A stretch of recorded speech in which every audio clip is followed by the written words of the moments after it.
The Three Musketeers, by Alexandre Dumas. Chapter 14. The Man of Meung.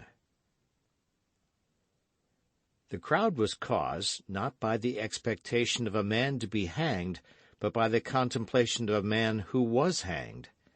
The carriage, which had stopped for a minute, resumed its way, passed through the crowd, threaded the Rue Saint-Honoré, turned into the Rue des Bons Enfants, and stopped before a low door. The door opened. Two guards received Bonacieux in their arms from the officer who supported him. They carried him through an alley, up a flight of stairs, and deposited him in an antechamber. All these movements had been effected mechanically. As far as he was concerned, he had walked as one walks in a dream. He had a glimpse of objects as through a fog. His ears had perceived sounds without comprehending them. He might have been executed at that moment without his making a single gesture in his own defense or uttering a cry to implore mercy. He remained on the bench with his back leaning against the wall and his hands hanging down, exactly on the spot where the guards placed him. On looking around him, however, as he could perceive no threatening object, as nothing indicated that he ran any real danger, as the bench was comfortably covered with a well-stuffed cushion, as the wall was ornamented with a beautiful Cordova leather, and as large red damask curtains, fastened back by gold clasps, floated before the window, he perceived by degrees that his fear was exaggerated, and he began to turn his head to the right and the left, upward and downward. At this movement, which nobody opposed, he resumed a little courage, and ventured to draw up one leg and then the other. At length, with the help of his two hands, he lifted himself from the bench, and found himself on his feet. At this moment an officer with a pleasant face opened a door, continued to exchange some words with a person in the next chamber, and then came up to the prisoner. "Is your name Bonacieux?" said he. "Yes, monsieur officer," stammered the mercer, more dead than alive. "At your service." "Come in," said the officer. And he moved out of the way to let the mercer pass. The latter obeyed without reply, and entered the chamber, where he appeared to be expected. It was a large cabinet, close and stifling, with the walls furnished with arms offensive and defensive, and in which there was already a fire, though it was scarcely the end of the month of September. A square table, covered with books and papers, upon which was unrolled an immense plan of the city of La Rochelle, occupied the centre of the room. Standing before the chimney was a man of middle height, of a haughty, proud mien, with piercing eyes, a large brow, and a thin face, which was made still longer by a royal, or imperial as it is now called, surmounted by a pair of moustaches. Although this man was scarcely 36 or 37 years of age, hair, moustaches, and royal all began to be grey. This man, except a sword, had all the appearance of a soldier, and his buff boots, still slightly covered with dust, indicated that he had been on horseback in the course of the day. This man was Armand Jean Duplessis, Cardinal de Richelieu. Not such as he is now represented, broken down like an old man, suffering like a martyr, his body bent, his voice failing, buried in a large armchair as in an anticipated tomb, no longer living but by the strength of his genius, and no longer maintaining the struggle with Europe but by the eternal application of his thoughts, but such as he really was at this period, that is to say, an active and gallant cavalier, already weak of body, but sustained by that moral power which made of him one of the most extraordinary men that ever lived, preparing, after having supported the Duc de Nevers in his duchy of Mantua, after having taken Nîmes, Castres, and Uzes, to drive the English from the Isle of Ré and lay siege to La Rochelle. At first sight, nothing denoted the Cardinal, and it was impossible for those who did not know his face to guess in whose presence they were. The poor mercer remained standing at the door, while the eyes of the personage we have just described were fixed upon him, and appeared to wish to penetrate even into the depths of the pass. "Is this that Bonacieux?" asked he, after a moment of silence. "Yes, monseigneur," replied the officer. "That's well. Give me those papers, and leave us." The officer took from the table the papers pointed out, gave them to him who asked for them, bowed to the ground, and retired. Bonacieux recognized in these papers his interrogatories of the Bastille. From time to time the man by the chimney raised his eyes from the writings and plunged them like poniards into the heart of the poor mercer. At the end of 10 minutes of reading and 10 seconds of examination, the cardinal was satisfied. "That head has never conspired," murmured he, "but it matters not. We will see."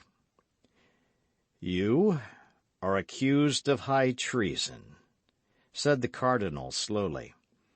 "So I have been told already, monseigneur," cried Bonacieux, giving his interrogator the title he had heard the officer give him. "But I swear to you that I know nothing about it." The cardinal repressed a smile. "You have conspired with your wife, with Madame de Chevreuse, and with my Lord Duke of Buckingham." "Indeed, monseigneur," responded the mercer, "I have heard her pronounce all those names." "And on what occasion?" "She said that the Cardinal de Richelieu had drawn the Duke of Buckingham to Paris to ruin him and to ruin the Queen." "She said that?" cried the cardinal with violence. "Yes, monseigneur, but I told her she was wrong to talk about such things, and that his Eminence was incapable—" "Hold your tongue! "You are stupid," replied the cardinal. "That's exactly what my wife said, monseigneur." "Do you know who carried off your wife?" "No, monseigneur." "You have suspicions, nevertheless." "Yes, monseigneur, but these suspicions appeared to be disagreeable to Monsieur the Commissary, and I no longer have them." "Your wife has escaped. Did you know that?" "No, monseigneur. I learned it since I have been in prison, and that from the conversation of Monsieur the Commissary, an amiable man." The cardinal repressed another smile. "Then you are ignorant of what has become of your wife since her flight." "Absolutely, monseigneur, but she has most likely returned to the Louvre." "At 1 o'clock this morning she had not returned." "My God, what can have become of her, then?" "We shall know, be assured. Nothing is concealed from the cardinal. The cardinal knows everything." "In that case, monseigneur, do you believe the cardinal will be so kind as to tell me what has become of my wife?" "Perhaps he may, but you must, in the first place, reveal to the cardinal all you know of your wife's relations with Madame de Chevreuse." "But, monseigneur, I know nothing about them. I have never seen her." "When you went to fetch your wife from the Louvre, did you always return directly home?" "Scarcely ever. She had business to transact with linen drapers, to whose houses I conducted her." "And how many were there of these linen drapers?" "2, monseigneur." "And where did they live?" "One in Rue de Vaugirard, the other Rue de la Harpe." "Did you go into these houses with her?" "Never, monseigneur. I waited at the door." "And what excuse did she give you for entering all alone?" "She gave me none. She told me to wait, and I waited." "You are a very complaisant husband, my dear Monsieur Bonacieux," said the cardinal. He calls me his dear monsieur, said the mercer to himself. Peste! Matters are going all right. Should you know those doors again? Yes. Do you know the numbers? Yes. What are they? Number 25 in the Rue de Vaugirard, 75 in the Rue de la Harpe. That's well, said the cardinal. At these words he took up a silver bell and rang it. The officer entered. Go, said he in a subdued voice, and find Rochefort. Tell him to come to me immediately, if he has returned. The Count is here, said the officer, and requests to speak with your Eminence instantly. Let him come in, then, said the cardinal quickly. The officer sprang out of the apartment with that alacrity which all the servants of the cardinal displayed in obeying him. "To your Eminence," murmured Bonacieux, rolling his eyes round in astonishment. 5 seconds had scarcely elapsed after the disappearance of the officer, when the door opened and a new personage entered. "It is he!" cried Bonacieux. "He? What he?" asked the cardinal. "The man who abducted my wife." The cardinal rang a second time. The officer reappeared. "Place this man in the care of his guards again, and let him wait till I send for him." "No, monseigneur, no, it is not he," cried Bonacieux. "No, I was deceived. This is quite another man, and does not resemble him at all. Monsieur is, I am sure, an honest man." "Take away that fool," said the cardinal. The officer took Bonacieux by the arm and led him into the antechamber, where he found his 2 guards. The newly introduced personage followed Bonacieux impatiently with his eyes till he had gone out, and the moment the door closed, "They have seen each other," said he, approaching the cardinal eagerly. "Who?" asked his Eminence. "He and she." "The Queen and the Duke?" cried Richelieu. "Yes." "Where?" "At the Louvre." "Are you sure of it?" "Perfectly sure." "Who told you of it?" "Madame de Lannoy, who is devoted to your Eminence, as you know." "Why did she not let me know sooner?" "Whether by chance or mistrust, the Queen made Madame de Surgis sleep in her chamber, and detained her all day. Well, we are beaten. Now let us try to take our revenge." "I will assist you with all my heart, monseigneur, be assured of that." "How did it come about?" "At 12:30 the Queen was with her women—" "Where?" "In her bedchamber." "Go on." "When someone came and brought her a handkerchief from her laundress." "And then?" "The Queen immediately exhibited strong emotion, and despite the rouge with which her face was covered, evidently turned pale." "And then? And then?" "She then arose, and with altered voice, 'Ladies,' said she, 'wait for me 10 minutes. I shall soon return.' She then opened the door of her alcove and went out." "Why did not Madame de Lannoy come and inform you instantly?" "Nothing was certain. Besides, Her Majesty had said, 'Ladies, wait for me,' and she did not dare to disobey the Queen." "How long did the Queen remain out of the chamber?" 3/4 of an hour." "None of her women accompanied her?" "Only Donna Estefania." "Did she afterward return?" "Yes, but only to take a little rosewood casket with her cipher upon it, and went out again immediately." "And when she finally returned, did she bring that casket with her?" "No."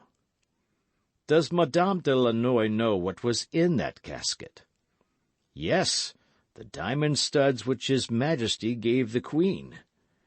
"And she came back without this casket?" "Yes." "Madame de Lannoy, then, is of opinion that she gave them to Buckingham?" "She is sure of it." "How can she be so?" In the course of the day, Madame de Lannoy, in her quality of tirewoman of the Queen, looked for this casket, appeared uneasy at not finding it, and at length asked information of the Queen. And then the Queen became exceedingly red, and replied that having in the evening broken one of those studs, she had sent it to her goldsmith to be repaired. He must be called upon, and so ascertain if the thing be true or not. I have just been with him. And the goldsmith? The goldsmith has heard nothing of it. Well, well, Rochefort, all is not lost, and perhaps everything is for the best. The fact is that I do not doubt your Eminence's genius will repair the blunders of his agent. Is that it? Well, that is exactly what I was going to say, if your Eminence had let me finish my sentence. Meanwhile, do you know where the Duchess de Chevreuse and the Duke of Buckingham are now concealed? No, monseigneur, my people could tell me nothing on that head. But I know. You, monseigneur? Yes, or at least I guess. They were, one in the Rue de Vaugirard, No. 25, and the other in the Rue de la Harpe, No. 75. Does your Eminence command that they both be instantly arrested? It will be too late. They will be gone. But still, we can make sure that they are so. Take 10 of my guardsmen, and search the 2 houses thoroughly. Instantly, monseigneur. And Rochefort went hastily out of the apartment. The cardinal, being left alone, reflected for an instant, and then rang the bell a 3rd time. The same officer appeared. "Bring the prisoner in again," said the cardinal. Monsieur Bonacieux was introduced afresh, and upon a sign from the cardinal, the officer retired. "You have deceived me," said the cardinal sternly. "I," cried Bonacieux, "I deceive your Eminence." "Your wife, in going to Rue de Vaugirard and Rue de la Harpe, did not go to find linen-drapers." "Then why did she go, just God?" "She went to meet the Duchesse de Chevreuse and the Duke of Buckingham." "Yes," cried Bonacieux, recalling all his remembrances of the circumstances. "Yes, that's it. Your Eminence is right. I told my wife several times that it was surprising that linen-drapers should live in such houses as those, in houses that had no signs, but she always laughed at me. Ah, monseigneur," continued Bonacieux, throwing himself at his Eminence's feet, "ah, how truly you are the cardinal, the great cardinal, the man of genius whom all the world reveres." The cardinal, however contemptible might be the triumph gained over so vulgar a being as Bonacieux, did not the less enjoy it for an instant. Then, almost immediately, as if a fresh thought had occurred, a smile played upon his lips, and he said, offering his hand to the mercer, "Rise, my friend, you are a worthy man." "The cardinal has touched me with his hand. I have touched the hand of the great man," cried Bonacieux. "The great man has called me his friend." "Yes, my friend, yes," said the cardinal, with that paternal tone which he sometimes knew how to assume, but which deceived none who knew him. "And as you have been unjustly suspected, well, you must be indemnified. Here, take this purse of 100 pistoles, and pardon me."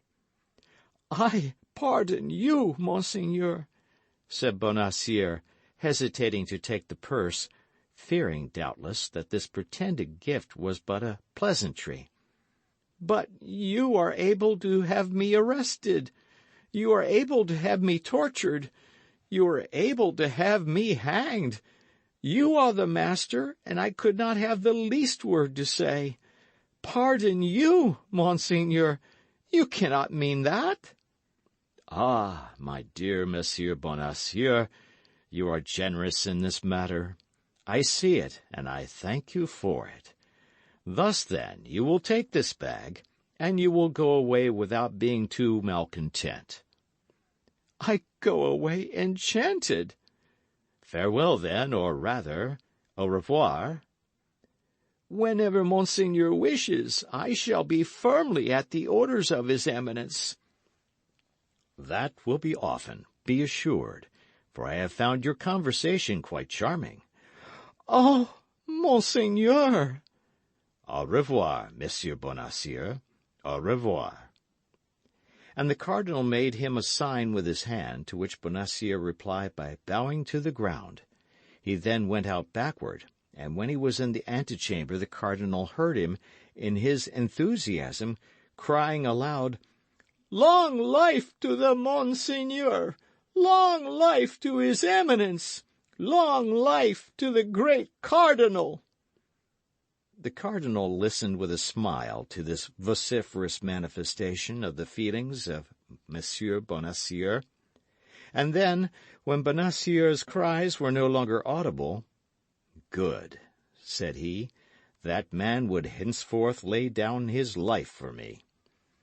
And the cardinal began to examine with the greatest attention the map of La Rochelle, which, as we have said, lay open on the desk, tracing with a pencil the line in which the famous dike was to pass which, 18 months later, shut up the port of the besieged city. As he was in the deepest of his strategic meditations, the door opened, and Rochefort returned. "Well?" said the cardinal eagerly, rising with a promptitude which proved the degree of importance he attached to the commission with which he had charged the count. "Well," said the latter, "a young woman of about 26 or 28 years of age, and a man of from 35 to 40, have indeed lodged at the two houses pointed out by your Eminence, but the woman left last night, and the man this morning." "It was they!" cried the cardinal, looking at the clock. "And now it is too late to have them pursued. The Duchess is at Tours, and the Duke at Boulogne. It is in London they must be found." "What are your Eminence's orders?" "Not a word of what has passed. Let the Queen remain in perfect security. Let her be ignorant that we know her secret. Let her believe that we are in search of some conspiracy or other. Send me the keeper of the seals, Séguier." "And that man, what has your Eminence done with him?" "What man?" asked the cardinal. "That Bonacieux. I have done with him all that could be done. I have made him a spy upon his wife." The Comte de Rochefort bowed like a man who acknowledges the superiority of the master as great, and retired. Left alone, the cardinal seated himself again and wrote a letter, which he secured with his special seal. Then he rang. The officer entered for the 4th time. "Tell Vitré to come to me," said he, "and tell him to get ready for a journey." An instant after, the man he asked for was before him, booted and spurred. "Vitré," said he, "you will go with all speed to London. You must not stop an instant on the way. You will deliver this letter to Milady. Here is an order for 200 pistoles. Call upon my treasurer and get the money. You shall have as much again if you are back within 6 days and have executed your commission well." The messenger, without replying a single word, bowed, took the letter, with the order for the 200 pistoles, and retired. Here is what the letter contained. "Milady, be at the first ball at which the Duke of Buckingham shall be present. He will wear on his doublet 12 diamond studs. Get as near to him as you can, and cut off 2. As soon as these studs shall be in your possession, inform me." End of chapter.